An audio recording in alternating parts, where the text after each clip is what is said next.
Hello friends, welcome back to the channel Yo-Yo Bio.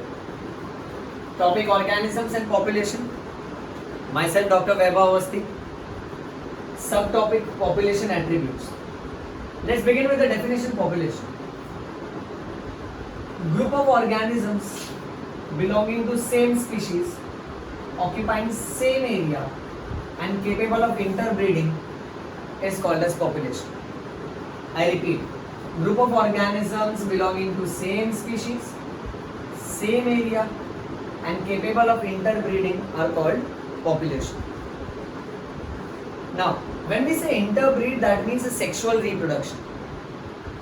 However, organisms following asexual reproduction are also considered as population. Remember these fine points for your NEET.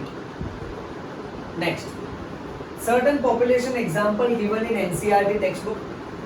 Cormorants found in wetland. Cormorants are a type of bird. Rats which are found in abandoned dwelling. Teakwood trees which are found in a forest. And bacteria which are found on cultured plates. These are certain examples of population. You can have another example like group of dogs in your community, right? A group of cat in your building. So these are dog ka population, or you can say cat ka population. However, remember these examples from NCERT textbook point of view. Moving on. Individual versus population. Individuals have attributes like birth and death. But in population, there is attributes called as birth rate and death rate. Suppose textbook mentions there are 8 lotus. 8 new lotus are born. So birth rate is calculated. How many are newly formed? 8. Out of how many? 20.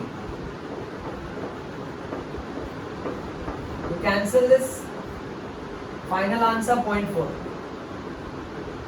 Suppose if there are 40 fruit flies, 4 of them died. So death rate will be how many died? 4. Out of how many? 40. Final answer 0.1. So that's how we calculate birth rate and death rate. Birth rate is also called as natality and death rate is also called as mortality. We'll talk about it in upcoming lectures. Next, sex ratio. Sex ratio is the number of females per 1,000 males. Next, age structure is also called as age pyramid. Now depending upon age group, population is divided into 3 categories. Number 1, pre-reproductive age group. Number 2, reproductive age group. And number 3, post-reproductive age group.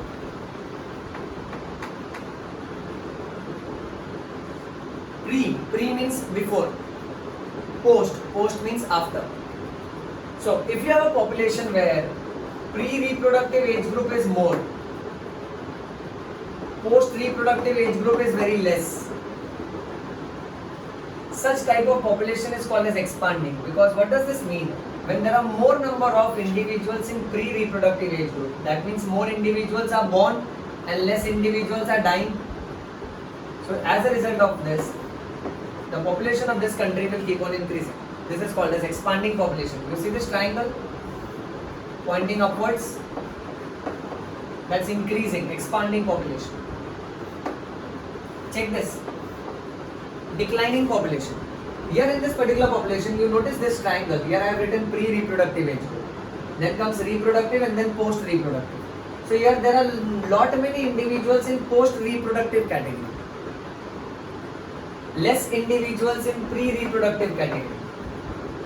What does this mean? This means that less individuals are born and probably more individuals will die.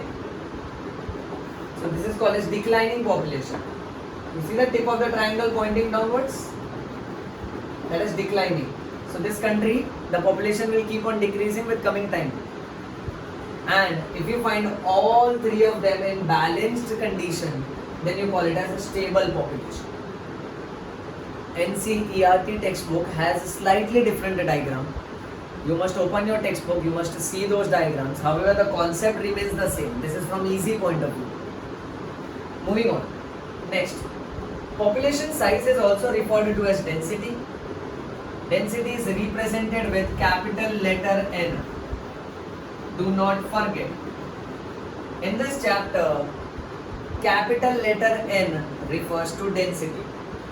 However, density does not always mean number of individuals. Let's say suppose for example, in an environment there is huge banyan tree. And in that same amount of area, there are these small Parthenium plants, or you can say small grass. Let's say there are 200 Parthenium grass. And the same area is occupied by one banyan tree. Now as per number, we will say that yes, banyan tree is less in number, it is just one. And Parthenium grasses, they are 200. So many a time, the number will devalue the importance of an organism. See, one banyan tree, it performs huge photosynthesis. These small grasses, though they are more in number, but its contribution towards nature in terms of photosynthesis is less. So, what do we consider under such situation? We will consider the biomass. You see the productivity, the amount of biomass which is stored in banyan tree after photosynthesis. A banyan tree can carry out much larger extent of photosynthesis as compared to small grasses. So do not see number. Here in this particular situation, consider biomass. Now this can come up as an MCQ. That density does not always necessarily mean a number. Does not necessarily mean number. At times it can be consideration of the biomass of an organism. Next. At times, absolute density does not give you much idea about population, wherein relative density gives you better idea. So I say relative density gives us much better idea. I am putting a greater than sign. It gives us much better idea than absolute density. Now let's say relative means what? Relative means comparative. Absolute means what? Absolute means total. Now let's say suppose for example there is this huge lake and I want to know how many fishes are found in this lake. Now for me to find out the total number of fish, I cannot go down and I can count each and every fish.